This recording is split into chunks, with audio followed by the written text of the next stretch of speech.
ননদের জন্মদিনে এই দারুণ টেস্টি কচুর শাকটা বানিয়েছিলাম ইলিশ মাছের মাথা দিয়ে। ভেবেছিলাম তোমাদের সাথে শেয়ার করব, তবে আমি যে ভুলো মন, 2 মাস বাদে আজকে ফোনের স্টোরেজ ক্লিয়ার করতে দেখি ভিডিওটা ঠিক ওইভাবেই পড়ে আছে।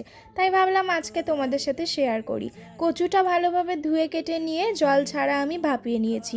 জল দিলে কিন্তু গলা ধরতে পারে, আর আমি এভাবে করেছি, একটুও কিন্তু কচুটা গলায় ধরেনি।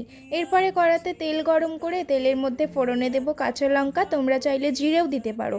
তারপর মাছের মাথাগুলো দিয়ে ভেজে নেওয়ার পর কচুটা দিয়ে 5 মিনিট সাঁতলে নেব, দেখবে অনেকটা জল আরও বেরিয়ে যাবে।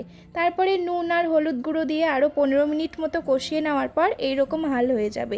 এরপরে কিছুই না, মেইন পার্ট এবারে আসছে, এবারে একটু চিনি দিতে হবে।